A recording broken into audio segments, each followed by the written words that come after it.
الرجاله بيجي لها ظروف يا جماعه. بمعنى ايه الرجاله بيجي لها ظروف؟ ممكن تبقى قاعد كده في امان الله ومفيش اي حاجه، يدخل عليك المدير او صاحب الشغل، كلمه منه على كلمه منه، شد طلع كل اللي جواه، هوب انت اديته كلمه، طب شكرا استغنينا على خدماتك، اعمل حسابك الشهر ده هتفنش، سلام عليكم. فهنا بيبقى مخنوق وعنده ضغط نفسي رهيب جدا جدا جدا. فهيروح البيت هيقعد زي كده قاعد على الكنبه كده او الانتريه، هيقعد يفكر. هيلاقي العيال مراته في المطبخ طبعا وعياله بيتنططوا حواليه، هوب بيفكر هيعمل ايه، هوب تيجي مراته تعمل له كده من فوق، اوعي. طبعا انت هتتعصب تقول اوعي سيبيني في حالي، سيبيني في حالي ليه؟ هيبقى مخنوق وجايب اخره خالص. هتروح تكلم مامتها، هي تقول له ايه؟ مامتها هي هتقول له ايه؟ هتقول لها ده الحق ده الجن ده اتخوت. لا هو مش الجن ولا اتخوت، هو اتحط في ظروف صعبه، ظروف معينه. ده بتبقى كسرة اي بني ادم في الدنيا، بيبقى وراه التزامات ووراه قصه وحاجه يعني.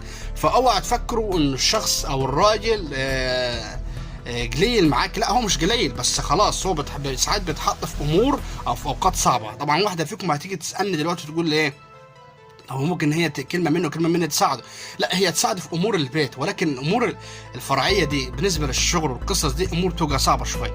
في معظم الرجاله كتير خالص بتحضر ماتش زي كده، بتحضر ماتشات عاديه، تيجي تساله كام يقول لك مش عارف، مش مركز معاك ليه، مخه فصل مخه في هيعمل ايه، هياكلهم منين اخر الشهر، هيسد التزاماته منين.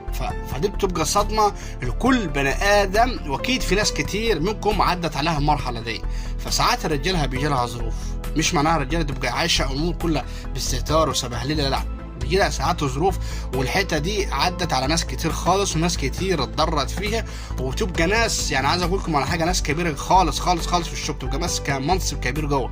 فالرجاله بيجي لها ظروف، فالمفروض الست تفصل بين الجد او الهزار وتحس بيه. الحته دي بصراحه يا جماعه تبقى مؤلمه جدا جدا جدا لاي بني ادم. فاهميني كويس؟